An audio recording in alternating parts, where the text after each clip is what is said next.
ونصلی ونسلم علی رسولہ الکریم اما بعد بسم اللہ الرحمن الرحیم۔ رمضان المبارک کے حوالے سے اس چینل کے اوپر آپ سے گفتگو کا سلسلہ جاری ہے اور میں ڈاکٹر محمد سعد صدیقی آپ سے مخاطب ہوتا رہتا ہوں۔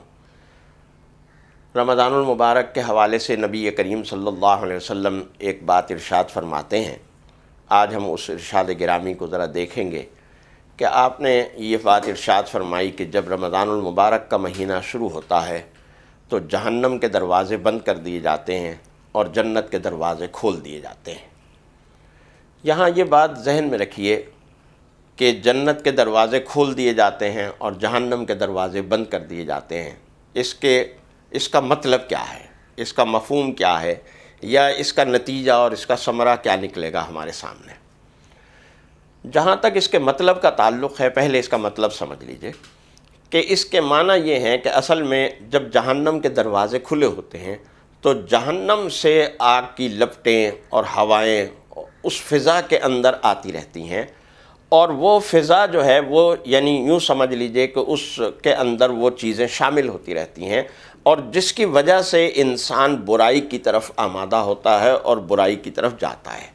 یعنی وہ جو جہنم سے ہوائیں آ رہی ہیں وہ اصل میں دو طرفہ ہوائیں ہیں اور دو طرفہ کام کر رہی ہیں کہ وہاں سے جو جہنم کی فضا اور جہنم کی جو سزائیں یا حرارت اور گرمی ہے وہ بھی لا رہی ہیں، اور ساتھ ہی ساتھ انسان کو برائی کے ذریعے سے اپنی جانب کھینچ بھی رہی ہیں۔ یعنی وہ ایگزاسٹ کا کام جیسے ہوتا ہے کہ ہوا باہر نکالنا اور اندر کی ہوا کھینچنا، تو اسی طریقے سے جہنم جب اپنی ہوا باہر نکال رہی ہے تو وہ نہ صرف یہ کہ ہماری فضاؤں کے اوپر جہنم کی حرارت اور گرمی پھیلا رہی ہے، بلکہ مجھے اور آپ کو اپنی جانب کھینچ رہی ہے۔ یعنی اپنی جانب کھینچنے کا مطلب کیا ہے؟ ظاہر ہے کہ جہنم جو ہے وہ نتیجہ ہے برائیوں کا، گناہوں کا، معصیتوں اور نافرمانیوں کا، تو ان معصیتوں اور نافرمانیوں کے ذریعے سے گناہ کے ذریعے سے، معصیت اور نافرمانی کے ذریعے سے، جھوٹ اور حسد کے ذریعے سے جہنم اپنی طرف ہمیں کھینچ رہی ہے۔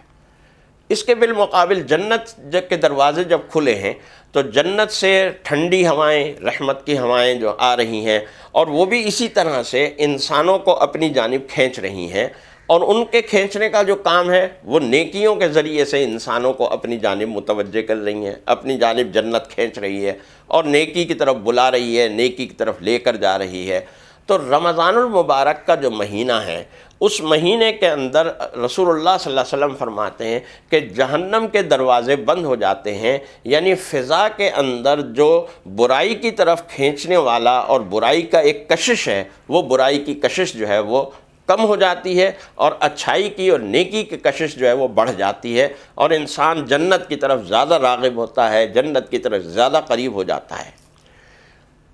ایک معنی اس کے یہ بیان کیے علماء مفسرین نے اور شارحین و محدثین نے کہ اس کا مطلب یہ ہے کہ جو بھی صاحب ایمان اس ماہ مبارک کے اندر وفات پا جائے گا وہ سیدھا جنت میں بغیر کسی حساب و کتاب کے جنت میں جائے گا، کیونکہ جہنم کے دروازے بند ہیں، لہذا اسے اللہ تعالیٰ فوراً جنت میں داخل فرما دیں گے۔ بلا شبہ بہت خوش قسمتی کی بات، بڑی سعادت کی بات ہے کہ جس کو اس ماہ مبارک کے اندر اللہ کی طرف سے پیغام اجل آ جائے اور وہ اللہ کے ہاں پہنچ جائے، تو اگر اللہ تعالیٰ یہ بات صحیح ہے تو اللہ تعالیٰ اسے جنت میں سیدھا بغیر کسی حساب و کتاب کے داخل کر دے گا، اور یقیناً یہ اس کے لیے بہت بڑی خوشخبری، بہت بڑی سعادت اور بہت بڑا انعام ہے۔ لیکن مسئلہ یہ ہے کہ اس کے لیے تو پھر فوت ہونا ضروری ہے، اور ظاہر ہے کہ فوت ہونا انسان کے بس کی بات نہیں ہے۔ میرے اور آپ کے بس میں تو نہیں ہے نا کہ رمضان شروع آئے تو ہم فوت ہونے کی کوشش کریں یا فوت ہو جائیں۔ ظاہر ہے کہ نہ یہ میرے بس میں ہے نہ یہ آپ کے بس میں ہے۔ ہر انسان کی موت کا، ہر انسان کے فوت ہونے کا ایک وقت مقرر ہے، وہ اللہ کے علم میں ہے۔ ہمیں نہیں معلوم کہ ہماری زندگی کا اختتام کا یہ پیغام کب آئے گا، آ جائے گا، کل آئے گا، سال بعد آئے گا، 2 سال بعد آئے گا، ہمیں نہیں معلوم۔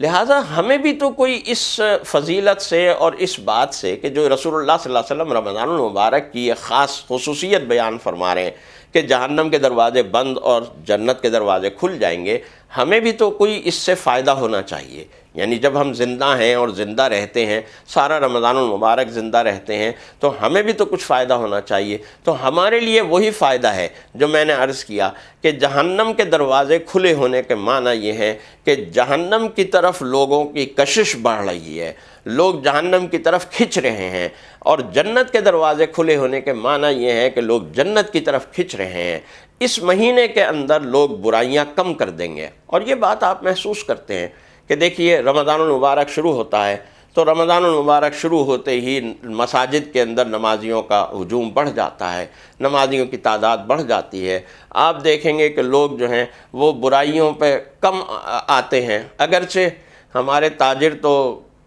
ہماری چیزوں کی جو ضرورت کی چیزیں افطار کی اور اس کی ہوتی ہیں وہ قیمتیں اور بڑھا دیتے ہیں۔ یقیناً یہ ایک بہت قبیح اور بہت بری حرکت ہے، ایسا نہیں کرنا چاہیے۔ کم از کم رمضان المبارک میں اس طرح قیمتیں نہیں بڑھانی چاہیے۔ لیکن اصل میں یہ وہی بات ہے جو میں عرض کر رہا تھا کہ شیطان جو 11 مہینے ہماری تربیت جس طریقے سے کرتا ہے، اور شیطان سے ہم جتنا کچھ سیکھ لیتے ہیں، وہ رمضان المبارک میں اس کو ضرورت نہیں ہوتی کہ وہ ہمیں کسی برائی کی طرف لے کر جائے، ہم خود کفیل ہو جاتے ہیں۔ تو لیکن اس کے باوجود کہ آپ یہ بات دیکھتے ہیں کہ بازاروں میں چیزوں کی قیمتیں جو ہیں وہ لوگوں نے بڑھا دی ہیں، کیا اسباب ہوتے ہیں، کیا اس کے وجوہ ہوتی ہیں، ہمیں نہیں معلوم، نہ ہمیں اس پر تحقیق کرنے کی ضرورت۔ لیکن بہرحال ایک شہری کی حیثیت سے اس بات کو ہم دیکھتے ہیں، اس بات کا مشاہدہ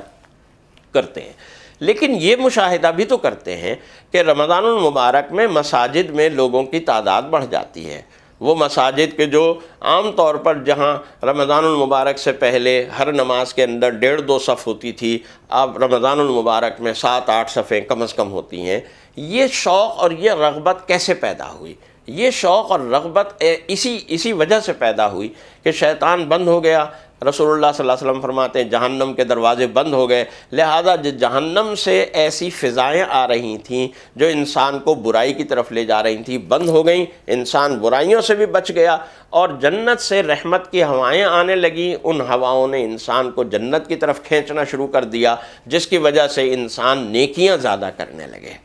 پھر مزید ایک انسینٹو دیا رسول اللہ صلی اللہ علیہ وسلم نے اس ماہ مبارک میں، اور وہ انسینٹو یہ دیا کہ دیکھو اس مہینے میں جو نفلی عبادت آپ کریں گے، اس نفلی عبادت کا ثواب فرض عبادت کے برابر ہوگا۔ یعنی اگر آپ 4 نفلیں پڑھیں گے تو ان 4 نفلوں کا ثواب اتنا ہی ہوگا جتنا عام دنوں میں 4 فرض پڑھنے کا ہوتا ہے، اور جو ایک فرض عبادت آپ کریں گے تو اس ایک فرض کا ثواب 70 گنا ہوگا، 70 فرض کے برابر ہوگا۔ تو ظاہر ہے کہ یہ ایک انسینٹو دیا گیا کہ رمضان المبارک میں اللہ تعالی ہماری نیکیوں کی جو قدر ہے، اس کی جو قیمت ہے، اس کا جو بدلہ ہے، اس کی جو جزا ہے، وہ اللہ تعالی بڑھا دیتے ہیں۔ اور اس طرح ہم ایک نماز فرض ادا کرتے ہیں تو وہ فرض نماز ہماری ایک نماز کے برابر نہیں بلکہ عام دنوں کی 70 نمازوں کے برابر ہوتی ہے۔ تو اس لیے ہمیں اس ماہ مبارک کے اندر زیادہ سے زیادہ نیکیاں کرنی چاہیے۔ جتنی بھی ہم نفلی نیکیاں کریں گے وہ عام دنوں کے فرض کے برابر ہمیں اجر و ثواب دلائیں گی، اور جتنی فرض اور واجب نیکیاں کریں گے، یہی وجہ ہے کہ آپ دیکھتے ہیں کہ مسلمان اس ماہ مبارک میں زکوٰۃ ادا کرتے ہیں۔ شریعت کی طرف سے یہ زکوٰۃ کا مہینہ نہیں ہے، شریعت کی طرف سے یہ روزے کا مہینہ ہے، لیکن اس کے باوجود ہم مسلمان زکوٰۃ اس مہینے کے اندر ہی ادا کرتے ہیں، اور وہ اسی وجہ سے ادا کرتے ہیں کہ اس مہینے میں ایک فرض کی ادائیگی کا ثواب 70 فرض کی ادائیگی کے برابر ہوتا ہے۔ اس لیے ہمیں اس ماہ مبارک میں اپنی ذمہ داریوں کو سمجھنا چاہیے، اپنے فرائض کو پوری تندہی کے ساتھ، اور فرائض میں صرف عبادات نہیں، جو ہماری دفتری ذمہ داریاں ہیں، ہم کسی دفتر میں ملازم ہیں، کسی کے ساتھ کام کرتے ہیں، کوئی کاروباری فرائض ہیں، ذمہ داریاں ہیں، ہم ان چیزوں کو، ان ذمہ داریوں کو بھی حسن و خوبی کے ساتھ اور پورے حسن اسلوب کے ساتھ انجام دیں۔ اللہ تعالی ہماری ان فرائض کی ادائیگی بھی 70 گنا سے جو ہے وہ ضرب دے کر اس کا اجر و ثواب عطا فرمائے گا۔ اللہ تعالی ہمیں رمضان المبارک کی رحمتوں اور برکتوں سے زیادہ مستفیض فرمائے، آمین۔ وآخر دعوانا ان الحمد للہ رب العالمین۔